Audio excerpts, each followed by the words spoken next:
Hi, everyone, and welcome. People are still coming in. I apologize for being just in time for this one, but there seem to be some technical difficulties, and hopefully they don't interfere with the rest of this presentation. So if there are problems with connectivity, I'm very sorry, there is not much I can do about it, unfortunately. So let's see how far we get with this. So welcome, this is a four-piece cafe. It's a four-piece cafe. That means that you can unmute yourself if you want to ask questions, and you should, so we can have some interactivity here. It's a four-piece cafe, and that means that you can also enter questions in the chat area if you prefer to do that, and I'll try to keep an eye on that, or I'll answer questions at the end of the presentation.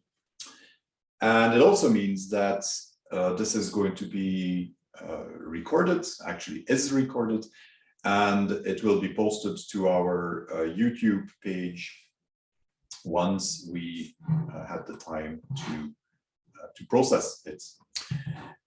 So let's get started. This cafe is about the Ghent Workgroup, and more specifically about the GWG 2022 specifications. Yeah? And I'll explain exactly what that is. I'll go over some of the history of the Ghent Workgroup very briefly, and we'll have a look at what we find in there. And it's a very ominous title for this this session. I actually don't think you are in trouble or should be in trouble, but you can judge at the end of this. So normally I don't do much about introducing myself. I did want to at least point out this time that next to my day job, which is being CTO at four-piece, I also have a number of responsibilities at the Ghent Workgroup. Because we are going to talk about the Ghent Workgroup, I think this is very relevant this time. I am currently the executive director of the Ghent Workgroup, and I'm also co-chair of two of the subcommittees. And the subcommittees at the Ghent Workgroup are the groups of people who do the actual work, so that is not unimportant.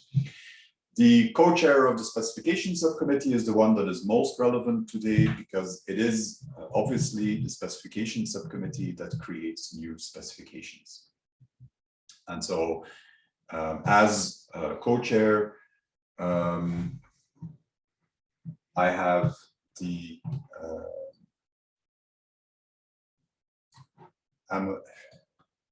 is my Zoom stuff in the picture? I'm sorry, I can't actually move it. That's good.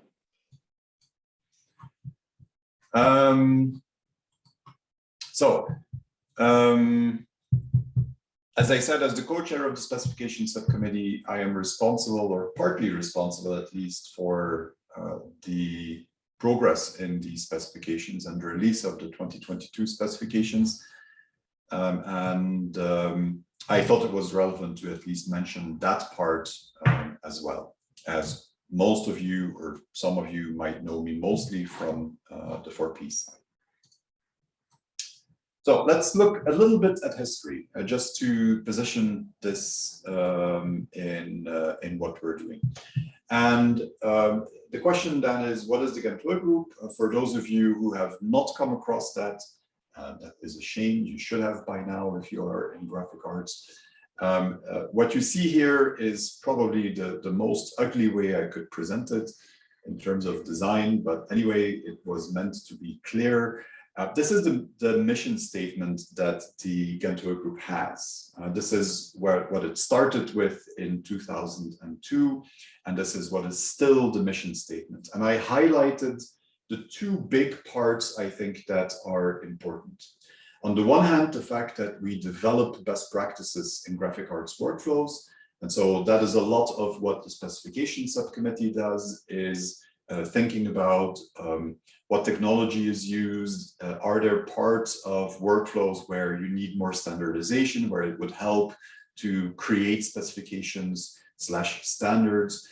And so that's a big part of what we do. The second big part of what we do is what you see in yellow, promote their acceptance and use. And where in the beginning of the Ghent Workgroup, perhaps the accent was more on developing these best practices, what we see today is that that still happens, but promoting what we create, what we have created, making sure that people are aware of what standards exist, that they know how to use them, that they can use them. That is a growing part of what the Ghent Workgroup is actually spending their efforts on. I think if we look at the actual time that goes in things, the time that is spent on the, call it marketing side, call it educational side, is at least as important as the time that is spent on the creation of new standards. And so this presentation and similar presentations given by other members of the Ghent Workgroup are one of the ways in which we try to get that message across.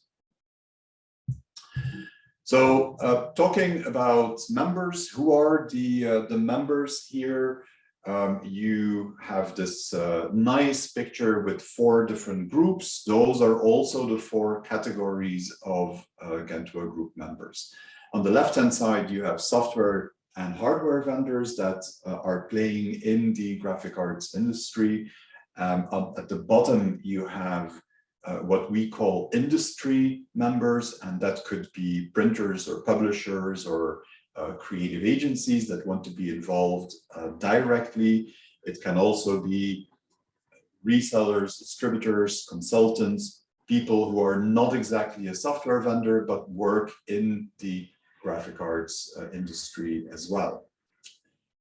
On the right and at the top, you have people who are not in this whole vendor category at all. On the right-hand side are the industry associations. And so these are associations that represent, for example, printers or publishers or and so on in graphic arts. And that through their association wants to be involved in where the industry is going, and as such are a member of the Ghent Workgroup. And at the top, you have educational institutions. That segment at the top, where you have high schools and universities, is probably the segment that has grown the most over the last couple of years. And as I said before, this for us is very important because these are the people that are in a position to share information that we are that we are working on with upcoming people in graphic arts. These are the people who teach the next generations of people that will work in graphic arts. And so it's very important to have them on board and make sure that our message is heard in that area already. I don't know what the exact number of members is today, but as you can see, there are quite a few. A lot of the work is done online, and 3 times a year, we try to come together and have physical meetings where we discuss things. Of course, the last couple of years, the last 2 years, that has been a little bit more difficult than it used to be, but it is something that we do as well, and that, well, the next meeting is supposed to be a physical meeting, so that will resume hopefully as before. What is special about the Ghent Workgroup? Well, we focus on industry-wide standardization, and that means that we are interested in creating standards that are valid throughout the graphic arts industry. But at the same time, and this is a big difference with, for example, ISO, the International Standards Organization that creates the PDFX standards, for example. It's a big difference with ISO. ISO creates standards that are for the whole graphic arts industry, where the Ghent Workgroup from the very beginning has said, no, we want to focus on individual market segments. Why? Well, it's easy to understand. If you have a PDF file that is going to be used in a let's say, a glossy magazine. And on the other hand, you have a PDF file that is going to be used to print a billboard next to the highway. Then it's easy to understand that, for example, the requirements for resolution, image resolution, are going to be completely different. If you have a PDF for a glossy magazine, you probably want 300 dpi images to make it look nice. People are going to inspect that close up, and so you need high resolution images in there. If you're working towards something that is going to be a billboard that is at the side of the highway, and people are going past that at high speed, then the resolution doesn't need to be that high because it's not going to be visible anyway. And you could do with perhaps as low as 36 dpi or even lower in some cases. So the requirements are very different. And if you want to make something that says, these are the requirements for a PDF file, then you need to add what that PDF file is going to be used for. And that is the essence of what the Ghent Workgroup is doing. A specification defines rules that a PDF file should follow, and it says what those rules are for all of those different market segments that we have specifications for. Last bit of history, where is the Ghent Workgroup today? Well, if you look at what we developed, then at the top there, you see the different versions that the Ghent Workgroup has come out with. The oldest one that goes back probably 10 years or more now was called 1v4. It's a very difficult name that was there amongst others because it is based on the PDFX 1A standard. And the newer specification is the GWG 2015 specification. That is what we had. And so to that gets now added the GWG 2022 specifications. And in the next slide, I want to explain to you what is different and what you should watch out for perhaps in that new set of specifications. The vertical axis here, by the way, the variant, is exactly what I said before, this focus on different market segments, uses of a PDF file. And you can see some names there, like magazine ads and sheet CMYK and digital large format. These things are names of variants, and each of those has the rules for PDF in that particular segment. Magazine ads would be advertisements that are going to be printed in a magazine. Sheet CMYK would be a commercial print. Sheet fat offset with CMYK only, and digital large format would refer to the large format print or the sign and display market, no matter how you want to name that. So versions on the one direction, and then each of these versions has different variants, and that is no different for GWG 2022. 2015 came out in 2015. That is kind of logical, I think. So it took 7 years for the Ghent Workgroup to come up with a new thing. So we came up after, it took us 7 years to come up with a new version of the specification. And was it really necessary to have a new specification? The same question came up, by the way, when we did the 2015. And it's a good question. Why would you change something if it is not broken, right? And well, there are two conceptual reasons that hold true for 2022, sorry. The first one is that, well, technology changes. For those of you who are too young, the thing on the left is a phone. The thing on the right, you should probably recognize. But technology changes, and that is not different in graphic arts. In fact, graphic arts may be a conservative market in general, but it is a market that, from a technology point of view, changes quite rapidly. And so once in a while, you need to play catch up and make sure that the specs that you've created, the rules that you've set up, are still valid in today's environment.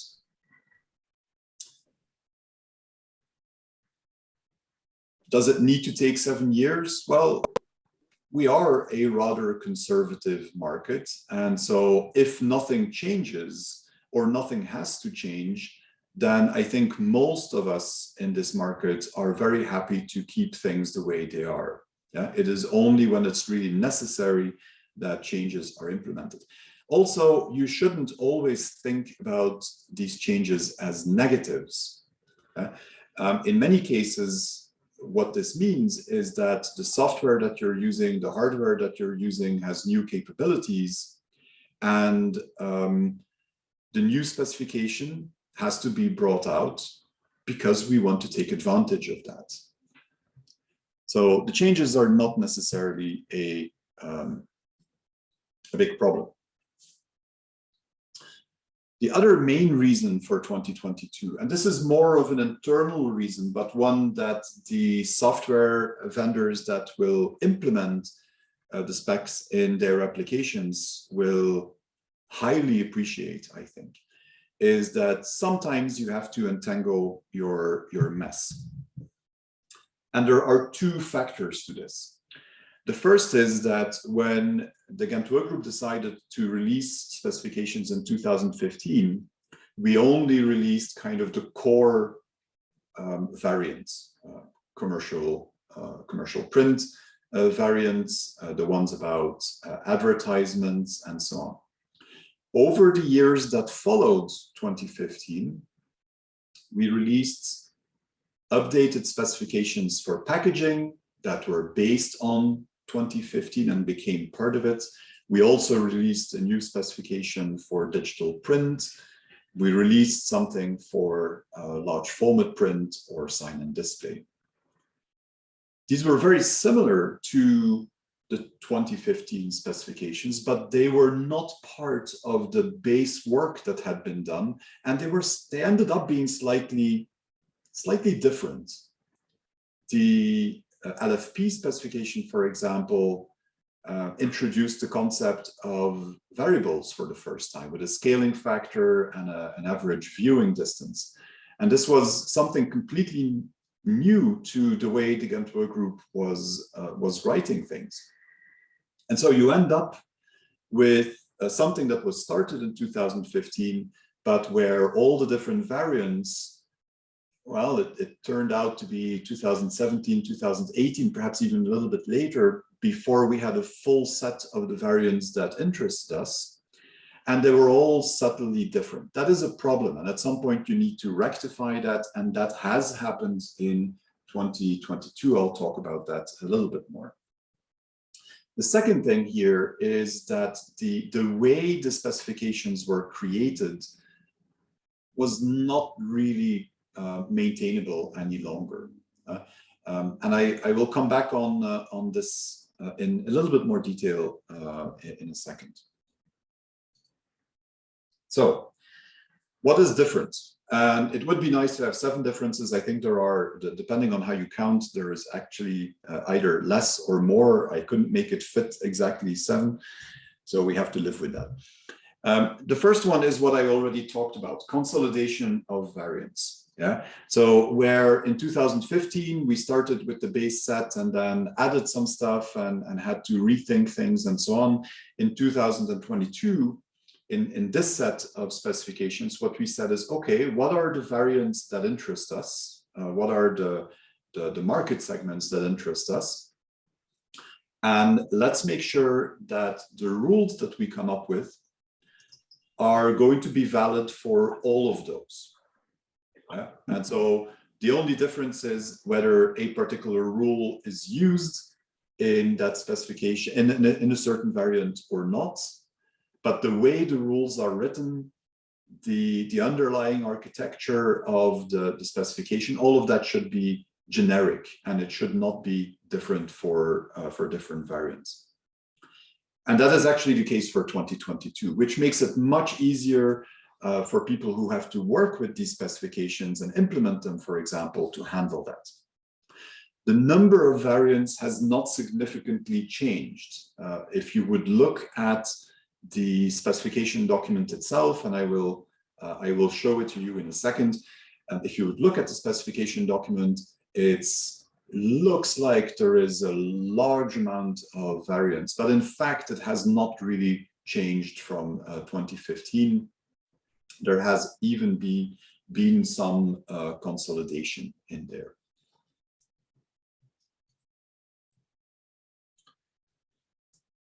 Second point, and an important one, albeit only probably for a particular group of people, more specifically people who are in the label and packaging industry. In those markets, in label and packaging, there is an ISO standard that was released in the recent past, and that is called processing steps. It has an ISO number. I'm not good with remembering ISO numbers, but if you look for processing steps, you'll find it. The goal of this ISO standard was to standardize the way extra information in a file is put in that file. And with extra information, in this case, we mean information that is not exactly used for printing. We give you a very concrete example. You create a label. That label has a design. That label typically also has something that you will call die cut or cut contour, depending on the industry and the region that you're in. And that defines how that design is going to be cut once it has been printed. Traditionally, that kind of information is, well, it's just a path that is in the PDF file, and that path uses a particular spot color, and we give that spot color a name. And if you're English speaking, you will probably call it cut contour. And actually, there are many places in the world where they will probably call it cut contour, but it could also be snellen if you happen to be Dutch. It could be Stanze if you happen to be German speaking. And so, depending on where you are, but also just depending on habits, depending on the company, those spot colors may be named completely differently. And that is always very difficult from a standardization point of view. And so processing steps is a way to not use the name of a spot color, but to use the metadata attached to a layer. And so the spot color for the cut contour is put on a layer, and that layer gets two metadata fields, one that would, in this example, be structural and the other cutting. And so by looking at the metadata, you are now sure that that is the cut contour, regardless of what the name of the spot color is. That ISO standard has been integrated into the 2022 specifications. So the variant for packaging, actually variants for packaging, there are 3 of them defined in there. The variants for packaging allow you, in the rules for the PDF, allow you to verify against the processing steps standard. And they also make it clear which of these processing steps, so what information should be in a PDF file, which should not be there, and which cannot be there for a particular flavor. So let's say that you're generating a cardboard box, so something in the corrugated space, then the Ghent Workgroup specifications will say that, yes, this will need to have some kind of a die cut or cut contour, but it also will need some form of creasing information, because if you're not going to crease your cardboard, you can't make a box. Okay? So not all of the variants in GWG 2022 require you to use processing steps, but in the variants that are where it is useful, which is the label and packaging variants, there the processing steps standard has been integrated into the 2022 specs. So that's a pretty big change, but only if you are in that market segment. The biggest change, perhaps, for everybody else and everybody who is working with these printers and publishers and so on, is that in 2022, you have a way to hopefully avoid many false positives. Unfortunately, after 2 years of COVID or Corona, we all more or less understand what false positives are. In our industry, what it means is that you get an error on something. So there is a file that you pre-flight against the specification here, and it gives you an error. And when you examine it, you find out that, yeah, there might be an object in there that is not 100% correct, but you know what? It is overlapped by an image, and that image is completely opaque. And so that object is never going to be seen on the printed file, and it's not really a production problem. That is a false positive. And you have a number of the different requirements in the Ghent Workgroup specifications that could lead to false positives. Is that annoying? Well, yes, it is, especially in automated workflows, because it means that we're failing files that you really don't have a good reason to fail. You could just process them completely automatically, but in this case, someone needs to look at them. So you want to keep the number of false positives as low as possible so that you can have good automated workflows. Unfortunately, if a pre-flight application implemented Ghent Workgroup 2015 specifications, then they didn't really have a choice. Even if the application, the pre-flight application, could figure out that something was probably a false positive, it couldn't do anything about it if it wanted to be compliant with the Ghent Workgroup specs, because the specs say for this and this type of object, you have to generate an error. You have no choice. If you want to be compliant, you have to generate an error. And so what we've seen over the last maybe 5-6 years is that software applications, pre-flight applications specifically, developed technologies to detect false positives and make sure that they don't give errors on them. In Calas PDF Toolbox, for example, you have something called Sifter, which is exactly meant to do those kinds of things. But that technology, up to this point, could not be used in a pre-flight profile that implemented the Ghent Workgroup rules, because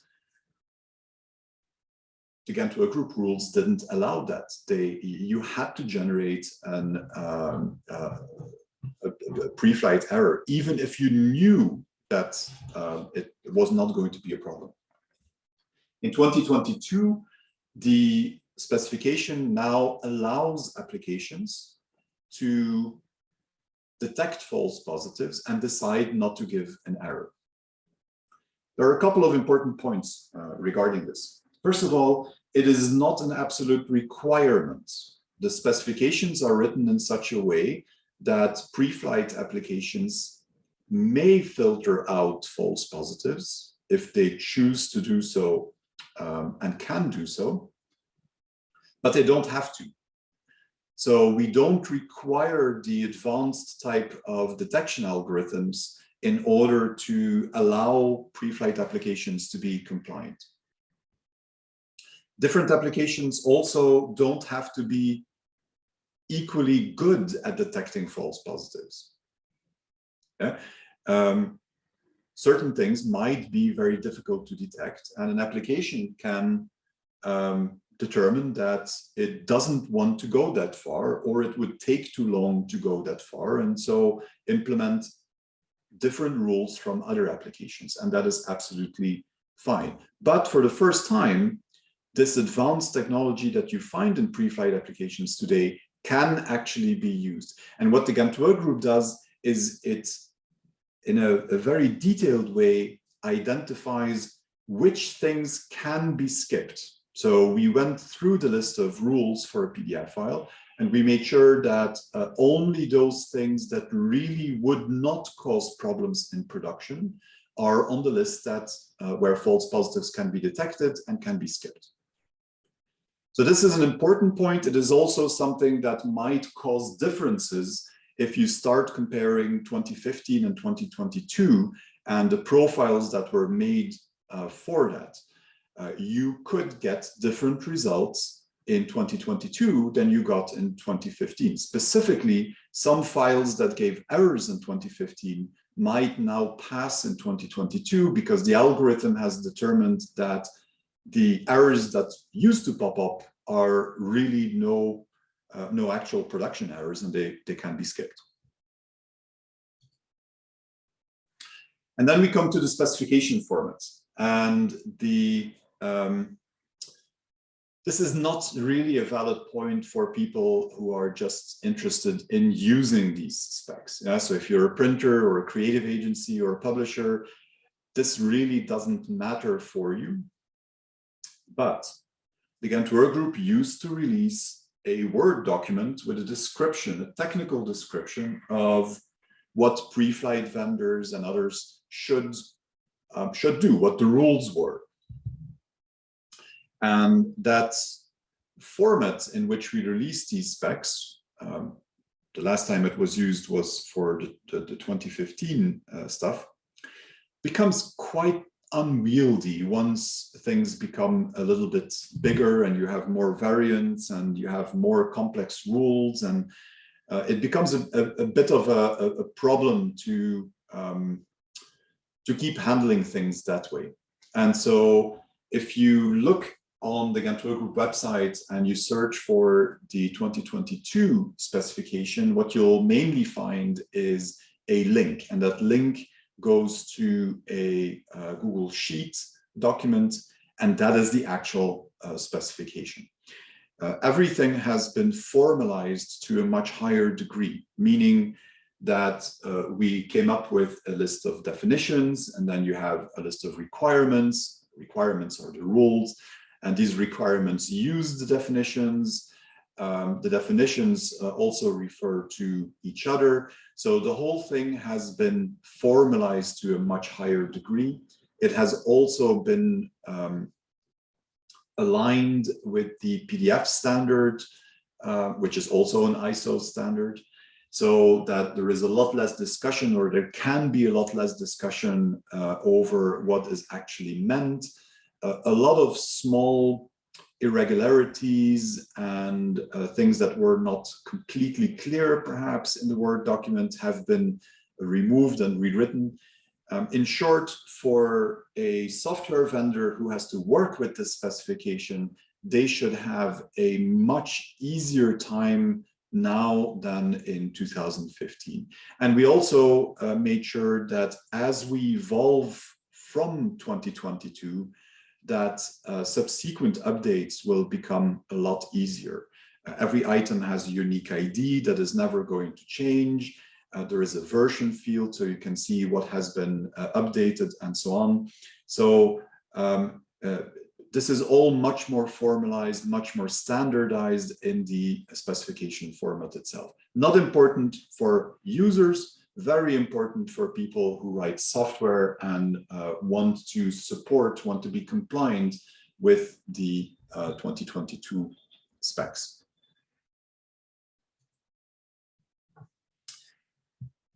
And then there is a list of smaller changes, as I would call it. And you can see them on there. I will go over them relatively quickly as they are smaller, but you might still encounter them in some cases. The first is that in 2015, we still allowed the use of spot colors, specifically, I think, the use of one spot color, if I remember correctly, in the newspaper ad variant. And that has been removed, as at least from the discussion we had at the Ghent Workgroup, that doesn't really seem to be all that valid anymore. Second point is that there are, of course, various resolution-related requirements in the specifications. So minimum resolutions before an error or a warning has to be generated. But PDF has a certain type of object called a soft mask, which is also an image. And we removed the soft mask from those resolution rules because very often it doesn't make sense to hold those soft masks, which are used for transparency effects and so on, to the same kind of rules and limits as regular images. Next point is that the Ghent Workgroup for a long time has had rules about ambiguous spot colors. And the best example there always is if you use Pantone colors, for example, I'll use the Pantone color books as an example. You could have in your file Pantone 123C and 123U. And that is probably not what you want because the C is a coated variant, the U is an uncoated variant. You probably only want one in a PDF file. That is detected typically as an ambiguous spot color. So something that is probably in error and that should be looked at. The rules for those spot colors have changed a couple of times over the years because people come up with examples where the rules that we had didn't work well, caused problems or pre-flight errors where there shouldn't have been pre-flight errors and so on. And so in 2022, those ambiguous spot color rules have been adjusted once again. Next bit is ink coverage. This was a huge change between 1v4 and 2015. And that was mostly to do, again, with changes in the technology and the fact that in 2015, the ink coverage or detection of too much ink, excess ink, was completely redone so that it was much more accurate and much more useful. In 2022, the change is a little bit smaller, and it mainly has to do with the fact that excess ink calculation or ink coverage calculation is done differently in the label and marketing context in many cases than in the other market segments. And so there are now two different rules that can be used. One will look at the ink coverage for process colors specifically, and one will look at the ink coverage for process colors and spot colors, not including technical spot colors, and that is what processing steps would be used for. But there are now two different rules, and the different variants use the rule that makes the most sense for that variant.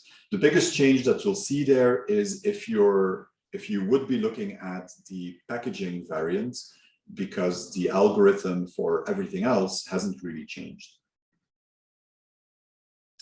And then the last point is a small one where it says that if you have optional content, and that is maybe a term that doesn't ring a bell with many of you, most commonly optional content is called layers.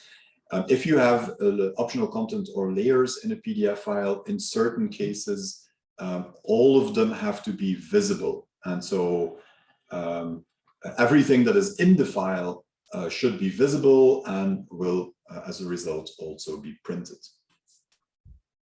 Yeah. So 5 changes. There are probably a lot more detailed changes, but I think these are the ones that you should worry about if you are a printer, publisher, creative agency, a user of the specification.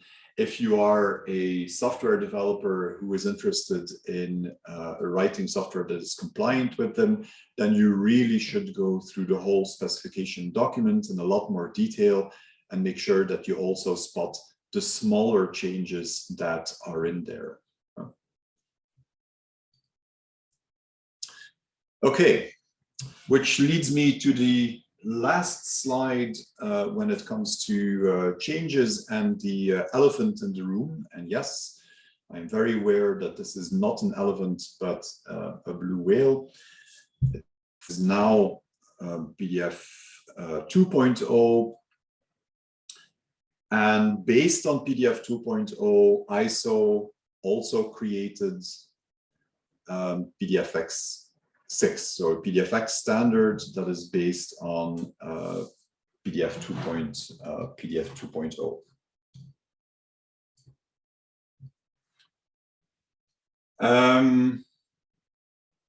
PDF 2.0 came out a couple of years ago by now, but it took a while and it took some revisions. PDFX6 is also out, but it also took a while and it also took some revisions. And there was a lot of discussion at the Ghent Workgroup whether these new 2022 specifications should be built on top of PDFX4 as what we've done in 2015, or whether instead they should be built on top of PDFX6. And because, of course, PDFX6 is the newer thing and it's more forward-looking and so on. Now, the big difference between ISO and the Ghent Workgroup, I think, is that ISO is a lot more forward-looking and will typically come up with standards that are ready for the future, and they might not be usable when they come out, but well, it's something that can be worked towards. ISO in some ways is very slow, but often trend-setting. When the Ghent Workgroup was created, one of the things that was really core and is still core today is that every specification that is released should be immediately usable. And so the question was, if we build these specifications on top of PDF 2.0 and PDFX6, are they going to be usable for real people? Is the software and hardware that is out today and used today, and not just out, software vendors can very easily release new versions of an application. That doesn't mean it is used in the field, and there is some lag on that. Is the software that people are using, is that far enough advanced? Does it support enough? Has it been tested enough for us to base this on PDFX6? And the answer we came up with at the end, I think we flip-flopped twice on the decision, but the final decision was that PDFX6 was not ready for that. And if we were going to base the 2022 specifications on PDFX6 today, that we would probably cause too many problems for people to immediately adopt it, and we did not want that. So 2022 is based on PDFX4, just as 2015 was. And you can argue whether that is the good decision or not. I am very open to argue about that with people who want to. But I think it creates some stability. It makes the change from 2015 to 2022 a lot smaller.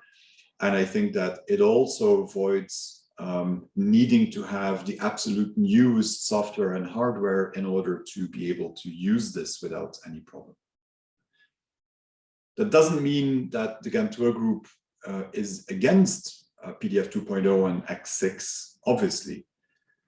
And at some point, the adoption of those standards will be high enough, and then we will very happily create versions of the specification that take advantage of the new stuff in PDF 2.0 and PDFX6. But at the moment, we decided not to go there. So that comes to the end of what I wanted to show, more or less. The only thing that I still want to do is that I want to see if I can have Safari here, and I wanted to show you what the specification format, the official document, looks like. And if you're a user of this specification, don't lose any sleep over this. This is not what you need. You will just be using application settings, pre-flight profiles that implement these things. If you are a developer, then this is what you should be looking at.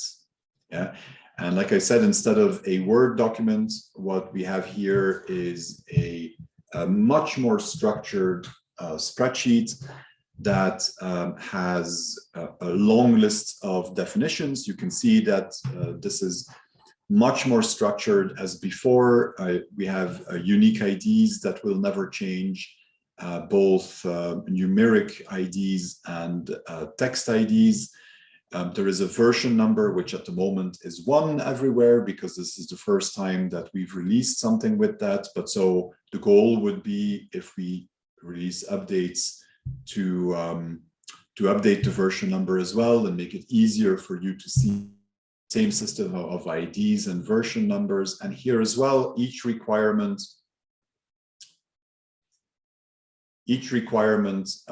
goes to a goes to definitions and refers to definitions again. And I hope the internet is still cooperating.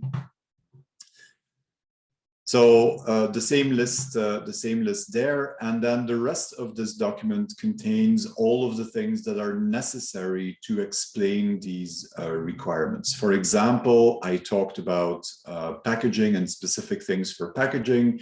Well, these are all the product types that we've categorized in packaging.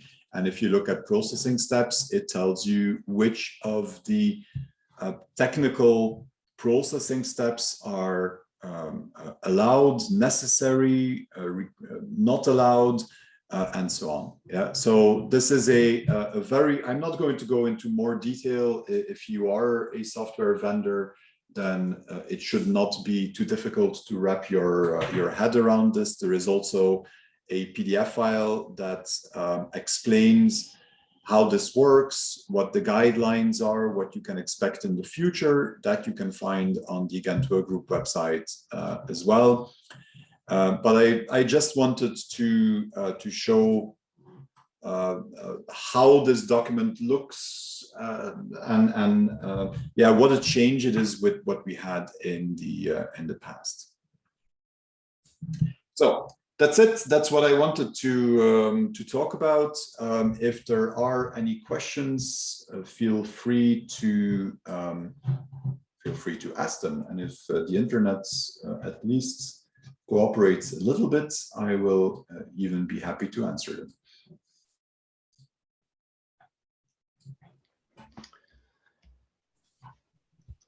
Hello, David. This is Axel.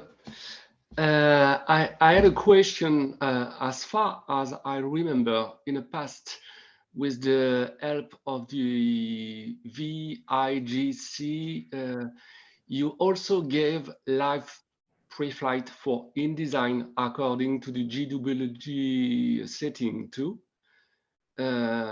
First question, is it still possible to obtain them in the next 2022 version? Mm-hmm. And is it still relevant to pre-flight such a file in InDesign while we already have PDF for such research? Yeah. Is it still relevant? Let me start with that. Is it still relevant? I think so. I think the more you can pre-flight, the earlier in the chain, the better it is in general. Yeah? If you can do quality control in InDesign or Illustrator or whatever you're using before you generate a PDF file, then you should do so. There are really good tools for it. You should do it as early as you can. Any problem that you can fix while you're still in the native application is probably going to be easier than having to fix it afterwards when you only have the PDF file. So the relevancy, I think, has not changed.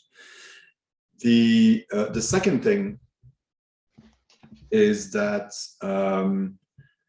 there are, as far as I know, there are no live pre-flight settings yet. You should be able to still use the 2015 ones. I don't think anything has changed to an extent where that is really going to be a problem. But I need to check whether the VIGC would also create an update for their live pre-flight settings. That has not happened yet. At this moment, we have mostly just released the specification document itself, and I am aware that there are a number of other things that are missing, but those will come. Okay, fine. One of the other questions that goes towards what you asked as well is when would pre-flight profiles be ready for Kala's PDF toolbox? That is a very good question. I can't do product announcements, but they will be available quite soon. I don't think that has been announced yet, has it, Sam? So it will be soon. As always, it is difficult for software vendors sometimes to work with this because you want to be ready at the same time when the specification is released, but you also need to make sure that the specification is final before you can do the final work to create profiles and other settings. Specification has now been released. It is final, and that means that there are a number of vendors that are working on making sure that they are compliant with those specifications. One more question. Is it still relevant to use them for the current PDFX specification, or doesn't make sense anymore to use the one you already provide on the Ghent PDF Workgroup? Because so far I don't know so much people using PDF2 and even less PDFX6. Correct. So the new specification that are in this new pre-flight, are they already done only for PDF 2.0 or also for the former one? No, so they are based on PDFX4, and PDFX4 implies, I didn't say that, but PDFX4 implies PDF 1 point something. Yeah. Yep.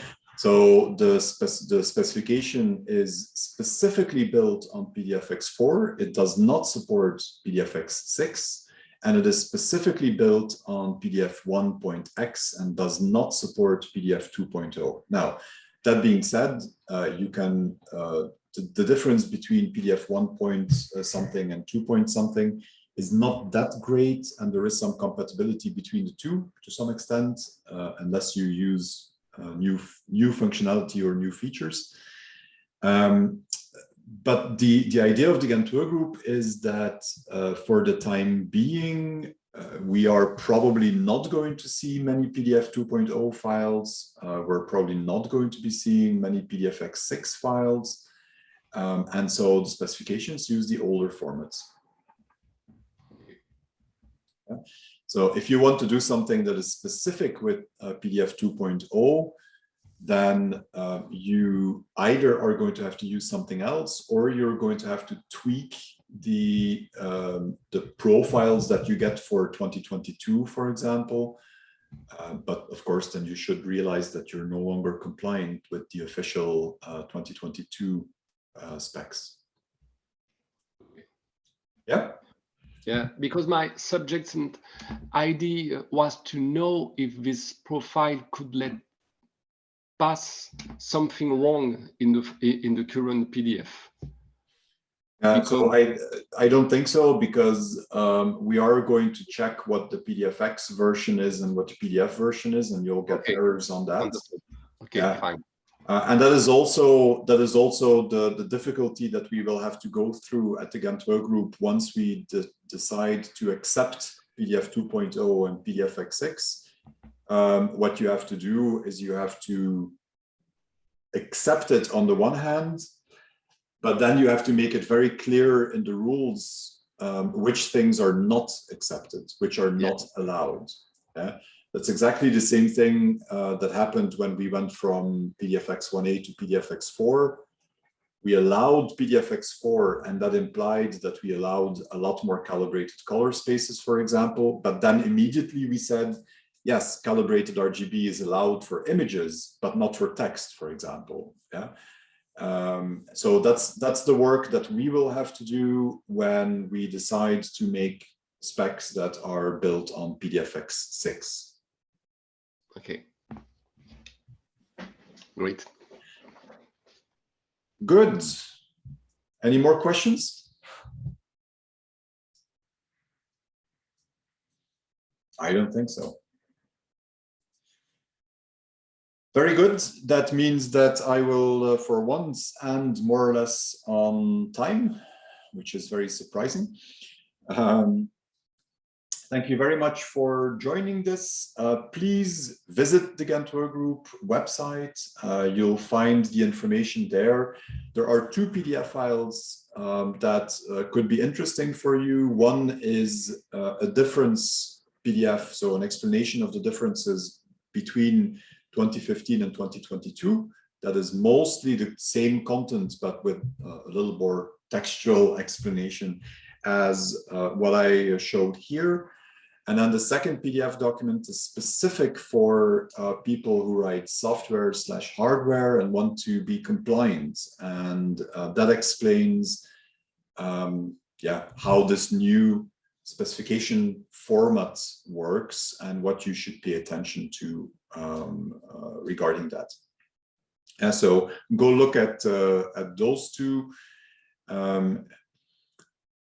I think in the not so distant future, there will be a cafe where we might talk about potentially what Callus PDF Toolbox does with these specifications. But as I said, this is not a product announcement, so you will have to come back for that.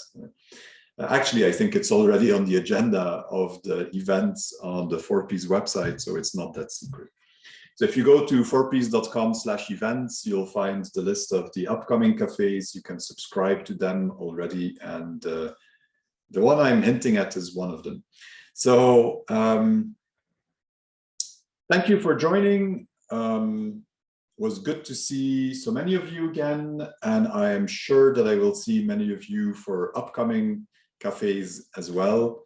Until then, have a really great day. Have fun.